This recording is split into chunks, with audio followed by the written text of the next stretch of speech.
What's up, fellas? In the first of today's videos, we kind of have to talk about LaMarcus Aldridge signing with the Nets, what the signing means, kind of some overall points here about the Nets that I kind of feel like people were overreacting a little bit to this team. We're going to talk about all those different things in the first video of the day. But really quickly, before we get started, if you enjoy content like this, then consider subscribing. I upload twice a day, every single day on this channel. It's the most consistent NBA content on YouTube. So yeah, consider subscribing. If you're new here, by the way, what's up? My name is Tucker. You can also leave a like rating on the videos as well, and you can check me out at various socials in a Linktree link down in the description below to hang out with me outside of these videos. With those things said, okay, let's talk about this. So, going back to when the Spurs and Aldridge kind of decided that it was best for them to part ways. I said at the time that even though they were looking at trades, they felt confident they were going to be able to move him. It was at least relatively likely that this was going to turn into a buyout, which is how it ended up happening. So that's kind of my first point here is a lot of people are freaking out about LaMarcus Aldridge joining the Nets, but there's a reason that this guy was bought out, right? Like there's a reason that nobody traded for him. Now, granted, I was surprised as well.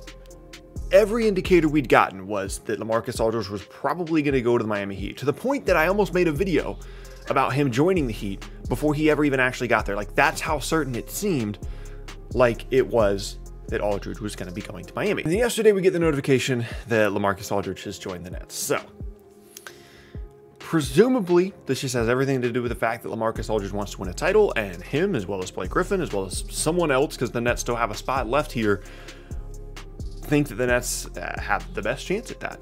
So what about the fit, right? The main reason that I was surprised, apart from the fact that there was very limited reporting around the fact that Aldridge would go to Brooklyn, was the fact that there's not a ton of minutes here. Like, if he went to Miami, there's an opportunity to play a lot. If he went to LA, there's an opportunity to play a lot. Boston, same thing. In Brooklyn, it's a little bit different. Like you've got DJ, Nick Claxton, who I think's been really good, Jeff Green, who's been good throughout the year as well. Blake just signed there, and now LaMarcus Aldridge as well. And every single one of those guys needs to play the 4, the 5, and a lot of them, like Blake, when Blake signed, it was made clear he's going to be the backup small ball 5 off the bench.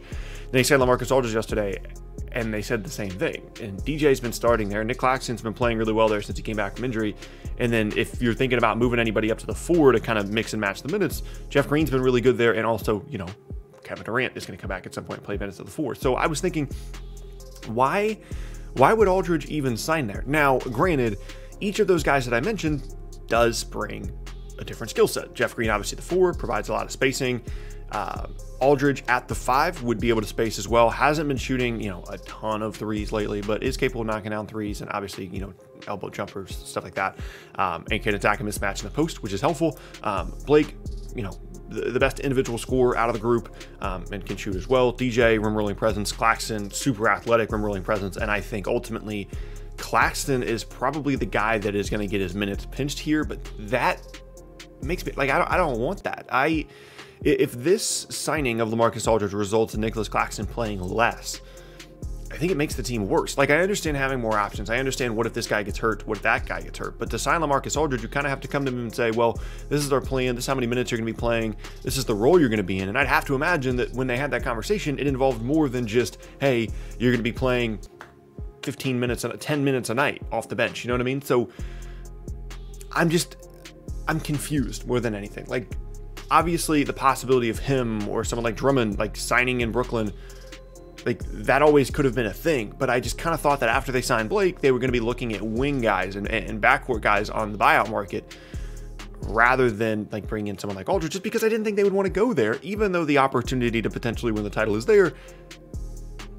Where are the minutes going, right? Like, because they've said, or it's been reported that both Blake and Aldridge, most of their minutes are going to be coming at the 5, right? So between him, Blake, who they said the same thing about DJ and Nick Claxton, they can't all play all of their minutes. It's just, it's very, very odd to me. If I had a choice, honestly, if there were no egos involved, if it was all on paper and I could just say, hey, this is the guy that's not going to play, I would pick DJ. I'd have Nick Claxton starting. I'd have Blake and LaMarcus Aldridge coming in off the bench, provide scoring and spacing, and DJ wouldn't touch the floor. I'm gonna be honest, like that's the guy that I would say doesn't need to be out there. It's not that he's awful. I just don't think he's as good as the other 3 guys. I think Nick Claxton has been better than him since he's come back, provides more vertical athleticism than DJ does.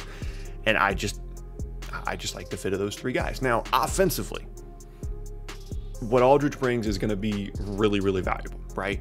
Again, the ability to space, the ability to punish a switch if teams do switch, because they're pretty much going to have to at this point with the amount of spacing on the floor.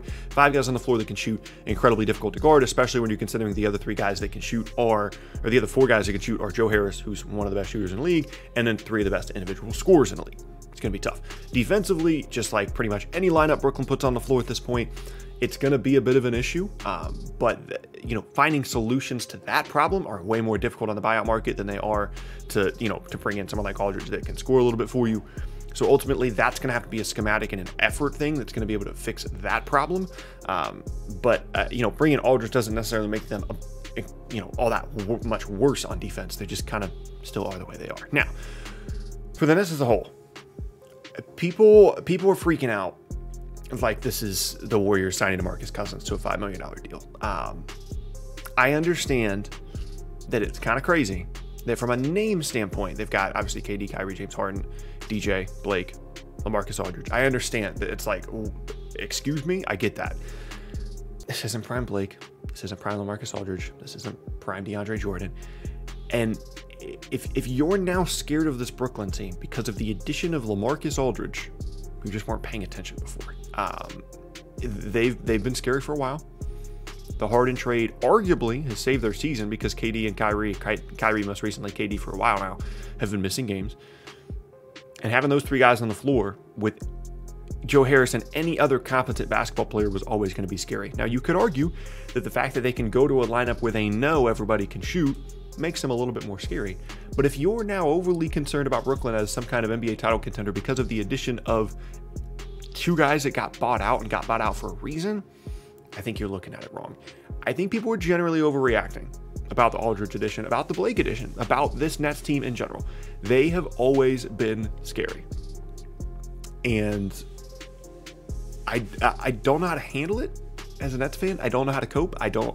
This is completely uncharted waters for me. I don't know how to deal with my team being, as of a few days ago, like the betting favorite to win the title. And honestly, from a talent perspective, assuming everybody's healthy, especially with the injuries the Lakers are going through right now, that's probably fair. I mean, they've been awesome without KD. Once KD comes back with all these other additions, I mean, they're going to be looking at a rotation that includes, Kyrie, Harden, KD, Joe Harris, Bruce Brown, who's been really good, Nicholas Claxton, DeAndre Jordan, Blake Griffin, LaMarcus Aldridge, Landry Shamet can be out there. Like, they've got a legitimate 9 or 10 man rotation now that's like, wow, they have a lot of Jeff Green's in there. Like, wow, they have a lot of options. Now, my concern is there's not a ton of depth in the, backcourt wing rotation, which means that some of these guys, Blake and LaMarcus Aldridge, are probably going to have to play at the 4 some just to make the rotations work.